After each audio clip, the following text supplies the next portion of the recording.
இலங்கை அதிபர் தேர்தலில் அனுரகுமார திசாநாயக்க தொடர்ந்து முன்னிலை. இதுவரை 45% வாக்குகளை பெற்றிருப்பதால் அதிபராக வாய்ப்பு.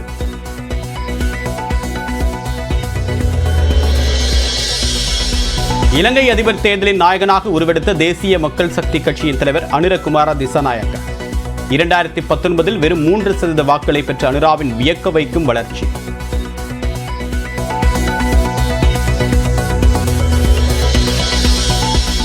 இருபத்தி 9% வாக்குகளை பெற்று எதிர்க்கட்சித் தலைவர் சஜித் பிரேமதாசா 2வது இடம்.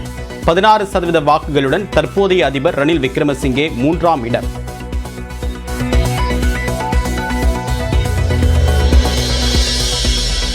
அதிமுகவிலிருந்து நீக்கப்பட்டவர்களை ஒருபோதும் சேர்க்க மாட்டோம் என்று எடப்பாடி பழனிசாமி திட்டவட்டம்.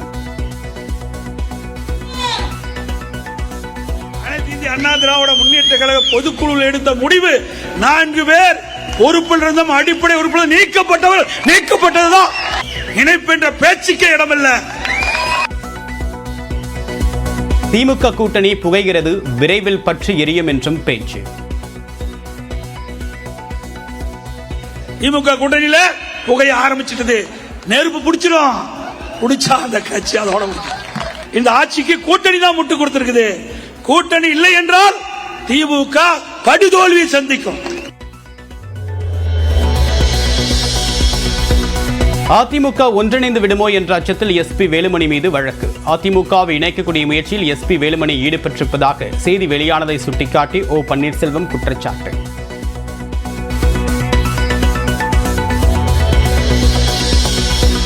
விஜயின் தமிழக வெற்றிக் கழக மாநாட்டிற்கான பந்தல் கால் அடுத்த வாரம் நடப்படும் என்று தகவல்.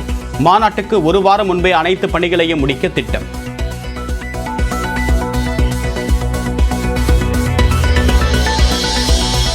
திருப்பதி லட்டுவின் புனித தன்மையை மீட்டுவிட்டதாக தேவஸ்தானம் விளக்கம். கோவிலை சுத்தப்படுத்தி பரிகாரம் செய்வது பற்றி முதலமைச்சர் சந்திரபாபு ஆலோசனை என்றும் தகவல்.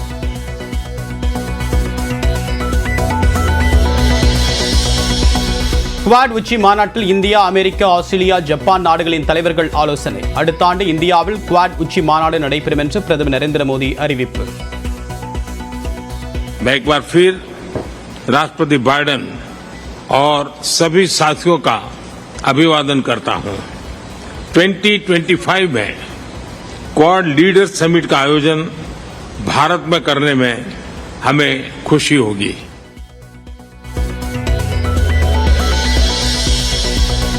சீக்கியர்கள் குறித்த பேச்சை திரித்து பாஜகவினர் தன்னை மௌனமாக்க முயற்சிப்பதாக ராகுல் காந்தி விமர்சனம். ஒருபோதும் தன் குரலை அடக்க முடியாது என்றும் ஆவேசம்.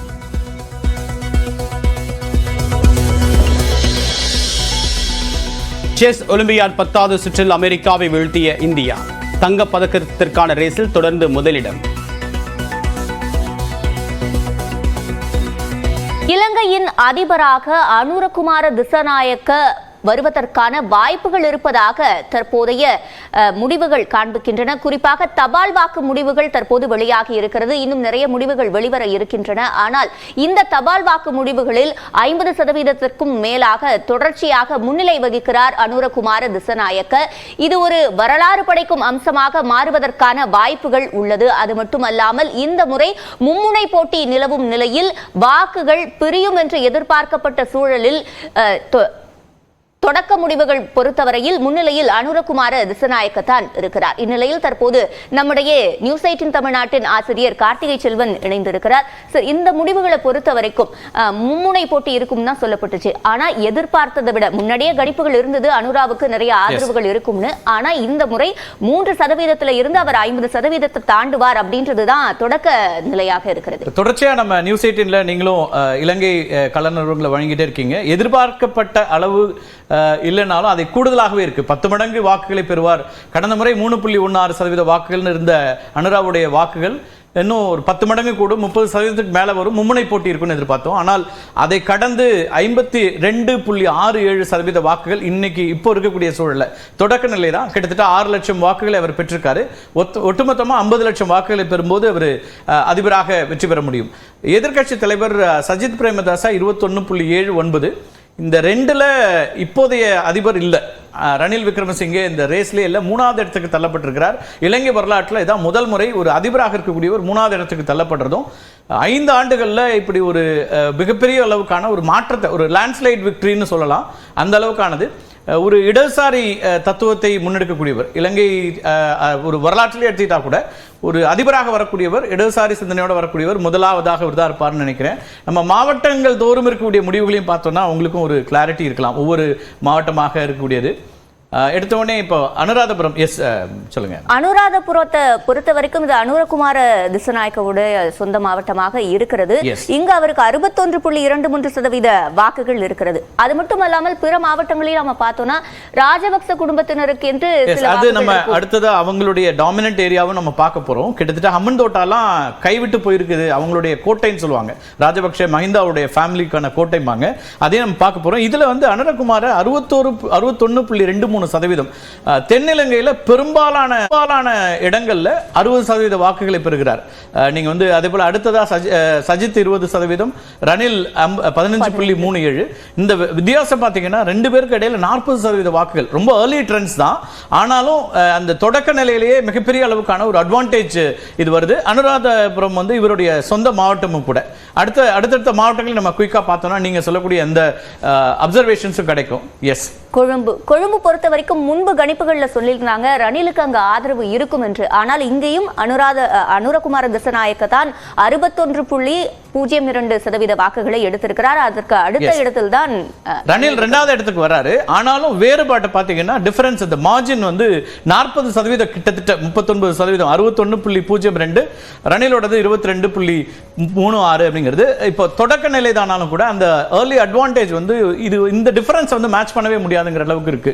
கொழும்பு வந்து இன்னும் சொல்ல போனா கொழும்புல ஏன் ரணில் வருவார்னா பொதுவான ஒரு பார்வை இருந்துச்சு. பொருளாதார நெருக்கடிக்கு பிறகும் கூட அவருடைய அணுகுமுறை அப்படிங்கிறது வந்து ஒரு மாதிரி மேட்டுக்குடி மக்களுக்கு இன்வெஸ்டர்ஸ் ஃப்ரெண்ட்லியா இருக்கிறாரு, அதனால தொழிலதிபர்கள்லாம் ஆதரிக்கக்கூடிய ஒரு இடத்துல இருப்பாருன்னு பார்த்தாங்க. ஆனால் அங்கேயே இந்த மாதிரி தான் ஒரு நிலைமை இருக்குதுங்கிறது ரொம்ப கவனிக்கக்கூடிய ஒரு இடமா இருக்கு. இங்க 1.64 நமல் ராஜபக்சே மஹிந்தாவுடைய மகன், அவருக்கு வந்து சிக்னிஃபிகண்டான ஒரு பர்சன்டேஜ் கூட இல்லைங்கிற இடத்துல இருந்தால் அதை பார்க்க வேண்டியிருக்கு. எஸ் எஸ் அடுத்ததான் நம்ம பார்க்கலாம்.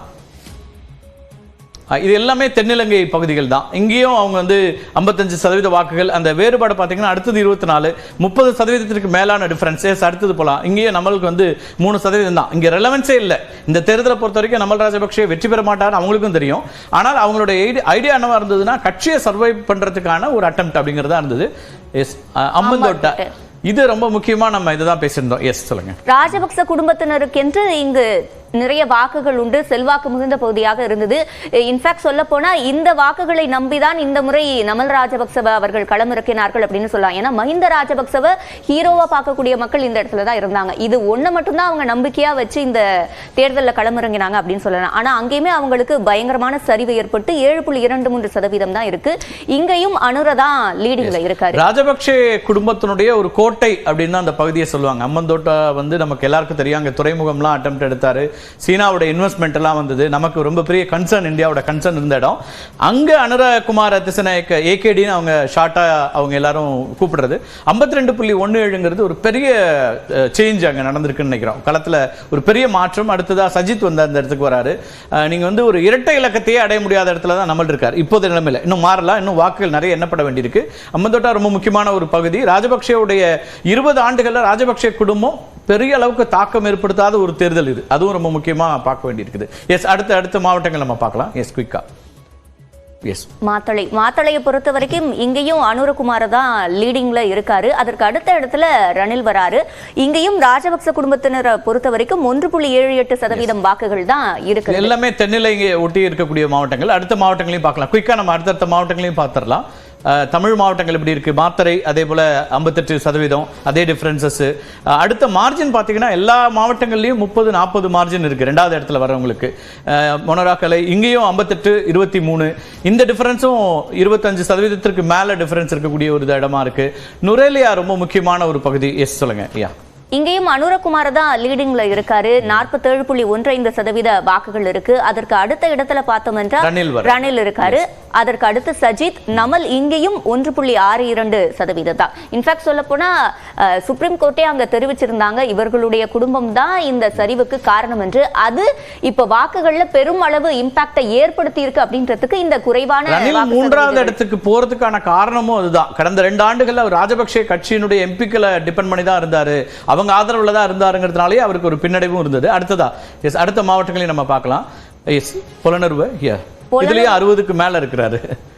இங்க இவர்களுடைய வாக்குகள் ரொம்ப சரிஞ்சிருக்கிறத பார்க்க முடியுது. இங்க 1% கூட அவங்க தொடல அப்படின்னு இதுல ரொம்ப தொடக்க நிலையா இருக்கு. எண்ணிக்கை இன்னும் அதிகமா வர வேண்டியிருக்கு. அடுத்தடுத்த மாவட்டங்களுக்கு போயிடலாம். நம்ம ரத்னபுரி அதே போல சேம் 60%. இந்த தென்னிலங்கை அல்லது அந்த பகுதிகளில் சிங்களர்கள் அதிகமாக இருக்கிற எல்லா பகுதிகளிலுமே அனுர வந்து ஒரு 60% ஆவரேஜா எடுக்கக்கூடியதை பார்க்குறோம். அடுத்து வரக்கூடியவர்களுக்கும் அவருக்குமான இடைவெளி 40% வரைக்கும் இருக்குது. அதை ஃபில்அப் பண்ண முடியாது. திருகோணமலை நம்ம தமிழ் பகுதி. சொல்லுங்க சிவரஞ்சனி. இப்ப தமிழ் பகுதிகளில் பொறுத்த வரைக்கும் வாக்குகள் வந்து ஸ்பிளிட் ஆகும் அப்படின்ற ஒரு கோணம் இருந்தது. இன்ஃபேக்ட் சொல்ல போனா யாழ்ப்பாணம் அங்க பொது வேட்பாளருக்கு ஆதரவு முதல்ல இருக்கிற மாதிரி தெரிஞ்சிச்சு. ஆனா அங்கேயுமே கூட அனுராவுக்கு தான் அதிக வாக்குகள் பதிவாகி இருக்கு. தமிழ் மக்கள் அதிகமா வசிக்கிறது வடக்கு கிழக்கு இந்த 2 பகுதியில. இதெல்லாம் கிழக்குல வரும். திருகோணமலை இலங்கையினுடைய கிழக்கு பகுதியில் இருக்கிறது. திருகோணமலையில தான் அனுராவுக்கான ஆதரவு அதிகமாக இருக்கிறது தமிழ் மக்கள் பகுதியில். நம்ம அடுத்தடுத்த மாவட்டங்களை பார்க்கலாம். திருகோணமலையில 37.89% வாக்குகள் ரொம்ப தொடக்க நிலை தான். நம்ம மீண்டும் மீண்டும் அதை சொல்ல வேண்டியிருக்கு. இன்னும் நிறைய வாக்குகள் எண்ணப்பட வேண்டியிருக்கு. தொடக்க நிலையில 5480. அதுக்கு பிறகு சஜித் வராரு. ஏன் இங்க சஜித் வந்து 2வது இடம் வராருன்னா அங்க வந்து தமிழ் கட்சிகள் குறிப்பா டிஎன்ஏல இருந்தக்கூடிய கட்சிகள் சுமந்திரனுடைய கட்சி உள்ளிட்டவர்கள்லாம் ஆதரவு தெரிவிச்சிருக்காங்க சஜித்துக்கு. ஆமா, இலங்கை தமிழரசு கட்சி. அப்ப அதனால கூடுதலான ஒரு இடத்துக்கு அவர் வராரு. ரணில் 25.1, நமல் இல்ல. இங்க வந்து அருணேந்திரனுடைய வாக்குகள் முக்கியமா கவனிக்கப்படணும். அதுவும் நம்ம அடுத்த சுற்றுல கொடுக்க முடியும். அடுத்ததா திருகோணமலை வித்தியாசமா இவருக்கு கூடுதலாக இருக்கக்கூடியதை பார்க்கிறோம். பொதுவா தமிழ் பகுதிகளை பொறுத்த வரைக்கும் வடக்கு கிழக்கு இந்த பகுதிகளை பொறுத்த வரைக்கும் அதிகமான வாக்குகள் இந்த 2 பேருக்கும் போகுது. திருகோணமலை மட்டும் ஏகேடிக்கான ஆதரவு தளமாக மாறி இருக்கிறது. தமிழர்கள் அதிகமாக இருக்கக்கூடிய இடம். அதை என்ன சொல்றாங்கன்னா அங்க இருக்கக்கூடிய இளைஞர்கள் வந்து நிறைய அவருக்கு வாக்களிக்கிறாங்க. குறிப்பா தமிழ் பொது வேட்பாளர்னு ஒருத்தர் இருந்தாலும் அல்லது தமிழர்களுடைய ஆதரவு பெற்ற இடத்துல சஜித் இருந்தாலும் ஏகேடிக்கு வரக்கூடியதுங்கிறது இந்த ஃபர்ஸ்ட் ஜெனரேஷன் 2000க்கு பிறகு பிறந்த குழந்தைகள் வந்து பிள்ளைகள் வந்து அவங்களுடைய ஆதரவுங்கிறது ஊழல் எதிர்ப்புங்கிற இடத்துல இருந்து அவரை பெருசா பார்க்குறாங்கிற ஒரு கருத்து முன்வைக்கப்படுது. இன்னொன்று போருக்கு பிறகான காலகட்டங்களில் அல்லது உரிமைகள் சார்ந்து பேசக்கூடியதை விட அவங்க வந்து வேலைவாய்ப்பு உள்ளிட்ட அம்சங்களை பார்க்குறாங்கிறது பார்க்க முடியுது. ஆனால் ஒட்டுமொத்தமாக அனுரகுமார ஒரு வெற்றியை நோக்கி போறதுங்கிறது ஒரு பெரிய மாற்றம் இலங்கை தேர்தல் பொறுத்த வரைக்கும். புவிசார் அரசியலில் ரொம்ப முக்கியமாக கவனிக்கப்படக்கூடிய ஒரு நாடு. ஏன்னா நமக்கு இந்தியாவை பொறுத்த வரைக்கும் அண்டை நாடாக இருக்கக்கூடிய இலங்கையினுடைய அடுத்த கட்ட வளர்ச்சி அல்லது அடுத்து வரக்கூடிய அரசியல் மாற்றம், அடுத்த அதிபர் யார் அப்படிங்கிறது எல்லாமே ரொம்ப முக்கியமானது. பொதுவாக பார்க்கப்பட்டது வந்து சஜித் வெற்றி பெற்றால் கொஞ்சம் இந்தியாவோட ஒரு நட்பாக இருப்பார். அனுரா எப்படி இருப்பார்? ஏன்னா அவர் ஒரு மார்க்சிஸ்ட் சிந்தாந்தத்தில் இருக்கிறதுனால அவங்க சீனாவோட நெருக்கம் காமிப்பாங்களாங்கிற ஒரு பார்வையெல்லாம் முன்வைக்கப்படுது. கடந்த காலங்கள் ரொம்ப ஒரு அவங்க ஜேவிபி தொடக்க காலங்கள் இருக்குல்ல, அது கொஞ்சம் இன ரீதியாகத்தான் அவங்க செயல்பட்டாங்க. ரொம்ப கடுமையான இன ரீதியான போக்கை வச்சிருக்கக்கூடியவங்க. ஆனால் அதுலேருந்து இப்போ நிறைய மாறி இருக்காங்க. இந்த டிரான்சிஷன்ல மாறி வந்திருக்குன்னு சொல்றாங்க. இவங்களும் 3 பேருமே தமிழர்களுக்கான உரிமை சார்ந்த சில அஷூரன்ஸ் கொடுத்திருந்தாங்க வாக்குறுதிகளில். ஆனால் இப்போ தான் வெற்றி பெறார். நேற்றைக்கு சொல்லதிகாரம் நிகழ்ச்சியில் நம்ம அங்கிருந்து கலந்து கொண்ட நாடாளுமன்ற உறுப்பினர் சுமந்திரனும் அதை சொன்னார். ஒருவேளை அனுரா வெற்றி பெற்றால் அவங்க சஜித்துக்கு ஆதரிச்சாங்க. அனுரா வெற்றி பெறக்கூடிய ஒரு சூழல் வந்தாலும் அவரோடு சேர்ந்து பயணிப்பதற்கான வாய்ப்புகள் எங்களுக்கு இருக்குனாரு. அடுத்து வரக்கூடிய பாராளுமன்ற தேர்தலும் ரொம்ப முக்கியமா இருக்கும்னு நினைக்கிறேன். எஸ், நம்ம நீங்க சொல்லுங்க. இந்தியா கூட முன்பே அனுராவுக்கான வாய்ப்புகள் அதிகம் இருக்கிறது என்பதை கணித்து இருக்கு அப்படின்னு கூட நம்ம சொல்லலாம். ஏன்னா அனுராவை அழைத்து இங்க பேசின விஷயங்கள் எல்லாம் நடந்தது. இந்தியா பிப்ரவரியில வந்து அவர் இங்க சந்திப்புகள்லாம் நடத்தினார். வெளியுறவுத்துறை அதிகாரிகளோட சந்திப்பும் இருந்தது. எஸ், இந்தியாவை பொறுத்த வரைக்கும் யார் அதிபர் ஆனாலும் நட்பு ரீதியாக இன்னும் இலங்கையோடு ஒன்றிணைந்து செயல்படணும் அப்படின்ற ஒரு ஸ்ட்ராட்டஜியை அவங்க பின்பற்றி வராங்க. இன்னைக்கு முழுக்கவே நம்ம தேர்தல் முடிவுகளை முழுக்க ஒவ்வொன்றா கொடுக்கலாம். ஏன்னா தொடர்ச்சியா கடந்த 1 மாதமா நீங்களும் மற்ற செய்தியாளர்களும் களத்தில் நடக்கக்கூடிய நகர்வுகள், குறிப்பா அனுரா வெற்றி பெறுவார், அவர் வந்து ஒரு புதிய புயலா வரார் அப்படிங்கறது நம்ம வந்து தொடர்ச்சியா பதிவு பண்ணிட்டே இருந்தோம். இன்னைக்கு அந்த களத்தை எதிரொலிக்கக்கூடியதாகத்தான் எதுவும் வந்திருக்கு. அங்கிருந்தக்கூடிய ஒப்பீனியன் போல்ஸ் கிட்டத்தட்ட அந்த வகையா தான் இருக்குன்னு நினைக்கிறோம். மீண்டும் இது ரொம்ப தொடக்க நிலை. ஆனாலும் பெரிய மாற்றங்கள் வராதுன்னு நினைக்கிறேன். வாக்கு சதவீதத்தில் அல்லது இடைவெளி கொஞ்சம் குறையலாம் கூடலாம், ஆனால் வெற்றியில வேற யாரும் மாற்றம் வராது. இலங்கை பொறுத்த வரைக்கும் 50% வாக்குகளை பெறக்கூடிய ஒரு இடம் ஒருத்தருக்கு வந்ததுன்னா இரண்டாவது சுற்று வராது, விருப்ப வாக்கு அடிப்படையில். இல்லைன்னா இரண்டாவது சுற்று வாக்குக்கும் போக வேண்டியிருக்கும். ஆனால் இப்போதைய நிலைமையில கிட்டத்தட்ட அந்த இரண்டாவது சுற்றுங்கிறது நடைபெறாமல் இருக்குமோ? இதுவரை இலங்கை தேர்தல் அது நடந்ததில்லை. அப்படி நடந்தா அதுதான் முதல் முறையா இருக்கும்னு நினைச்சோம். அடுத்தடுத்து வரக்கூடியதையும் நம்ம வந்து முழுமையான விரிவான தகவல்களையும் பார்க்கலாம் சிவரஞ்சனி. நிச்சயமாக. இது தொடர்பான தமிழர்கள் அதிகம் வசிக்கும் வன்னி பகுதியிலையும் சஜித் பிரேமதாசா அதிகமான வாக்குகளை பெறுகிறார். அதுதான் நான் சொல்லிட்டு இருந்தேன். ரணில் விக்ரமசிங்கேக்கு 2வது இடம் வருது. வன்னியையும் நம்ம பார்த்துடலாம் அடுத்த மாவட்டங்கள் பகுதியை பொறுத்த வரைக்கும் வன்னி, முல்லைத்தீவு உள்ளிட்ட 3 மாவட்டங்கள், 3 வவுனியா, மன்னார், முல்லைத்தீவு, இந்த 3மே சேர்ந்து வரக்கூடியது. எஸ், இங்கேயும் தமிழர்களோட வாக்குகள் சஜித்துக்கு போயிருக்கிறது. இங்கேயும் தமிழ் பொது வேட்பாளருக்கு ஆதரவு திரட்டினாங்க. ஆனா இங்க சஜித்துக்கு தான் அதிக ஆதரவு கிடைத்திருக்கிறது. அப்போ கட்சி தலைவர்கள் யாழ்ப்பாணத்துல ரணில் முன்னிலையில் இருக்காரு. அது வித்தியாசமா. யாழ்ப்பாணம் பொறுத்த வரைக்கும் கிளிநொச்சியும் சேர்ந்து யாழ்ப்பாணமாக இருக்கக்கூடிய தேர்தல் மாவட்டம். அங்க இலங்கையை பொறுத்த வரைக்கும் 22 தேர்தல் மாவட்டங்கள் இருக்கு. அதுல இது கிளிநொச்சியும் யாழ்ப்பாணத்தோட தேர்தல் மாவட்டத்தில் சேர்ந்து வருது. அங்க யாழ்ப்பாணத்துல ரணில் விக்ரமசிங்கே முதலிடத்திலையும் சஜித் வந்து 2வது 3வது இடத்துக்கு தான் ஏகடி வராரு. தமிழ் பொது வேட்பாளருக்கும் ஒரு சிக்னிபிகன்ட் நம்பர் ஆஃப் ஓட்ஸ் வருது. பட் ஆனால் 4வது இடத்துல தான் அங்க இருக்கிறார். அரியநேந்திரனுக்கான வாக்குகள் அப்படிங்கிறதையும் நம்ம பார்க்கிறோம். அடுத்தடுத்த மாவட்டங்களை கூட பார்க்கலாம்.